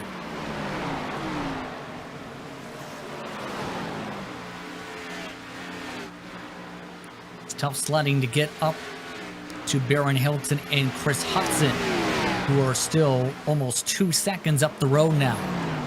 Those drivers are also grouped together in their own little pack. We'll say it's been a very impressive race, a very quiet one at the same time, Joey, for Baron Hilton. Up 18 positions, your biggest mover. Yeah, we were mentioning Zemke, who made 15 positions, but Hilton even better with 18 positions. I don't think we've mentioned him once all day, but that 47 car has been slowly but surely making its way up the field. Hasn't gotten into any incidents, and honestly, that's always the case with Baron Hilton. He doesn't really get into trouble. He keeps his nose clean, keeps his doors clean, and he usually reaps the results. And he can usually survive in the top 10 most races that I've seen him in. He's doing another good job today in 9th, chasing down Chris Hudson. Maybe a little bit of a pace advantage there. Maybe getting up into 8th place. It's very much possible. Elliott White has reeled in Matthew Lawn in the rest of the top 5 pack as well. Remember, was as much as 2.5 seconds adrift at one point. So the 27 doing a good job at the end of this run with 17 to go this time by to close up. Question is, does he have enough of an advantage to get by? Saw further back, Baron Hilton has cleared Chris Hudson, so you can pass this late in the run if you have the pace advantage. And Elliott White's just trying to set this up, maybe get it down to the bottom and send it in deep, but just not quite close enough to try it that time. Maybe a little bit later in the race, maybe in 10 laps, he will try and send it with that much of a gap. But right now, he's just trying to set it up. Here's the run. This is a great run for White. Down almost onto the apron. Into turn 1. Will he be late enough on the brakes? Will he have the tire grip on the bottom to make the run? Or will Matthew Long be able to hold it around the outside? Long gets very high. He has the pace, though. But it's going to come down to who's late enough on the brakes here. And Elliott White is clear up into 4th place. Still needs to close up about 7/10 or so to get up to Danny Cervantes for a chance at a podium position after being the race leader much of the day today. The lap cars are all being very nice here. Very nice up front. James O'Brien hasn't really been able to reel the gap back to Bradley Holly because of that.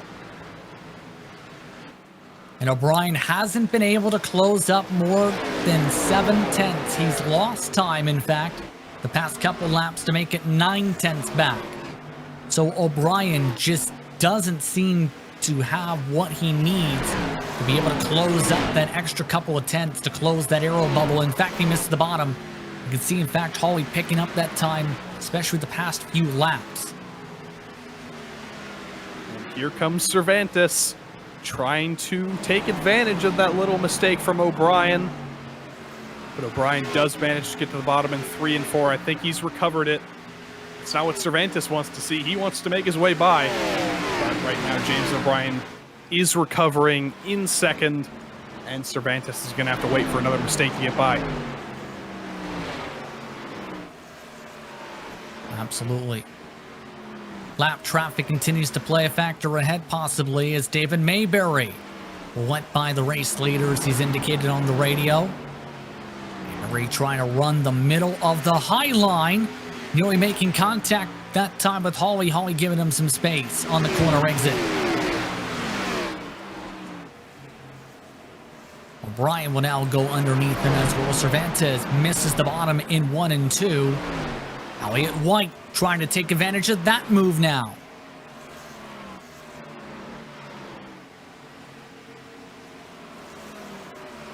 Just can't get close enough with 11 laps to go this time. No, and Mayberry got out of the way. He didn't... I think he held up everybody evenly, so nobody was able to take advantage of that. O'Brien maybe closed it down a little bit, but it's not enough for it to matter. We only have 10 laps to go, so if you're going to turn on these tires that you've saved up for this short run, you're going to need to use them now because you don't have much time to make the move. But something tells me Bradley Holly has also saved his tires very well up front, and he's not just going to sink like a rock here. He is not just going to fall a second a lap slower to James O'Brien out of nowhere. So they just have to keep trying to chip away. There's a couple of lap cars going side by side ahead of Holly now, so he's not in the clear yet. He still has quite a few lap cars to get by if he wants to win this race. Oh, and Danny Cervantes, a major bobble. Here comes White to try and take away third to the inside. Coming in 9 laps to go. The squish down by Cervantes, the run by White on the inside. Side by side at the start and finish line. This is how White got by Long. He's just got to try and replicate what he did and get by Cervantes. Cervantes, a great entry into turns 1 and 2, but on the exit he gets very high again. White isn't clear into the corner, so Cervantes is able to hold on the outside. White maybe just needs to shove him out of the groove, Richmond style, and Cervantes is clear. I think White missed his chance there. And Abner Acosta all of a sudden is joining the fun, as well as Matthew Lone once again. Make it a 4-car battle for third position for the final few laps. All while they're in the midst of a hornet's nest. Craig Holton, Kelly Cool, Jess Vaught among the drivers. They are starting to reach in traffic. Lap cars doing a very good job staying out of the way, staying on top. But the question will be when some lap cars start to fight each other, if they reach any battles, that's when people can't really get out of the way. We're seeing 1 lap car on the bottom. James O'Brien trying to catch Kelly Cool. Bradley Holly got by on the top. Someone very slow on the bottom there. I believe that's the green car of... Not sure who that was, but I think they may have been out of fuel. Looked like they were coming to the pits. They blew up. The 33 is blown up. And Acosta has taken away the 5th position from Matthew Long with 6 to go.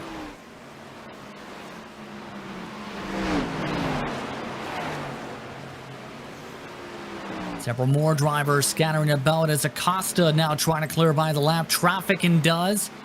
White still trying to find a way around. White is the quickest car on the racetrack now. Coming to 5 laps to go. Holly is now checked out to almost a full second lead with the traffic.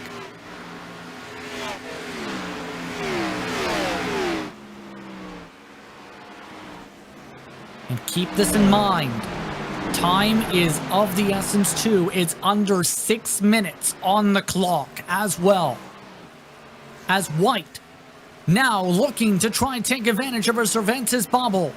Back to the inside. Cervantes deeper on the brakes to defend. Pinches him down. White forced to check up once again to avoid the quarter panel. White needed to get side by side there and maybe force Cervantes into the lap car of Chad Brown, slow him down. But he has to settle for single file again. There's like 75% of a car width on the bottom that Elliott White tried to send his way through, but again, not close enough. We will finish this race. We've only got 4 laps left with 6 minutes to go, so it shouldn't be a problem unless we get a late race caution and a green-white check. 3 to go. And Acosta looking for more. White also looking for more in all this. O'Brien has been able to pull a half a second advantage over the rest of the pack. Acosta building up the run, so is White. Will White take a peek? No, stays single file. Acosta tries to swing to the high side though.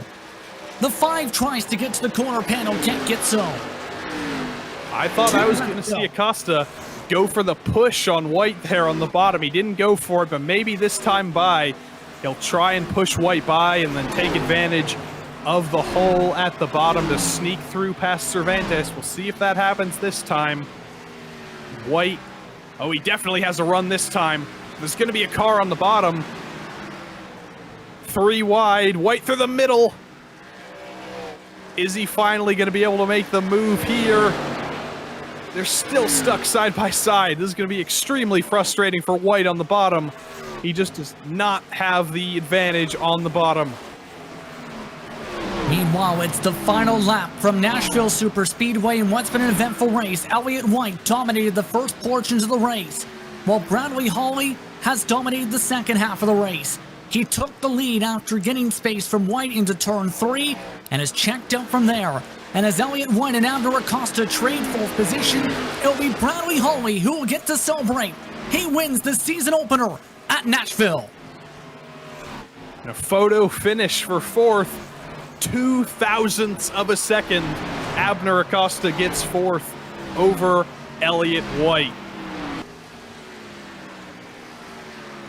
What an incredible finish for some of these competitors, but what a performance for Bradley Hawley, especially in the final 75 plus laps of this one. He worked himself from the mid-pack and some struggles early on and got better and better as the night went on to be able to secure the victory. He'll get the chance to celebrate the first win in PRL competition for the Cup Series at Nashville Superspeedway. With that, we'll take a break. You're watching GSRC for coverage of the PRL Cup Series.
Welcome back to GSRC's coverage of the PRL Cup Series after what was an eventful one from Nashville Superspeedway today.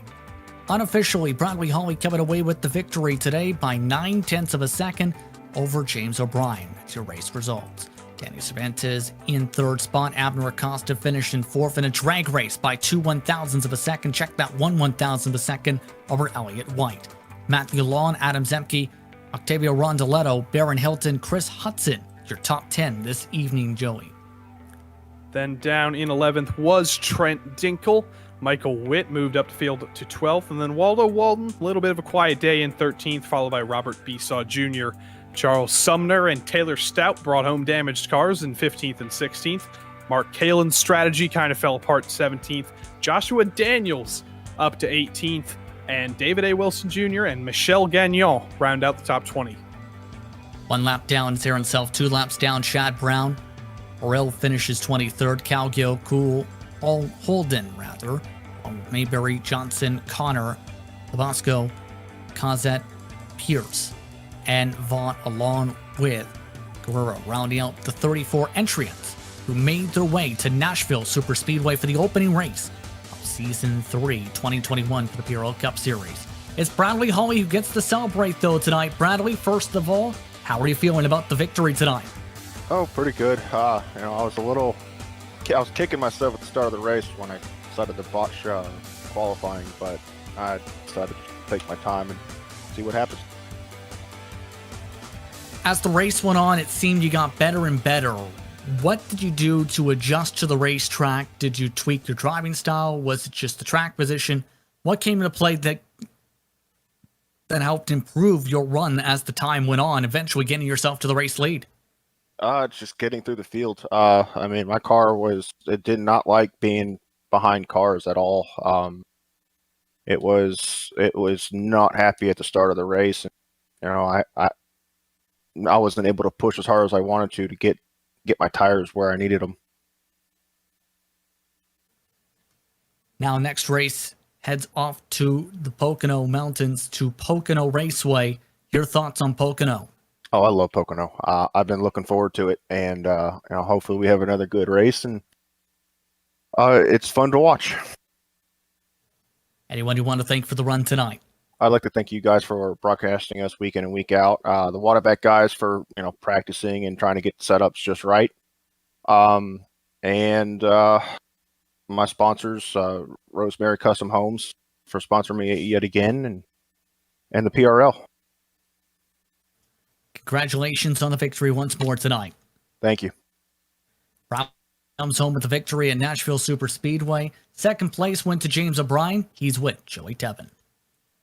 James, it seemed like you were stuck in second place for basically the entire race, whether it was Elliott White, whether it was Bradley Holly ahead. I guess I should ask, was it frustrating to be stuck behind cars all day, or were you happy with the top 3 pace you'd had all race?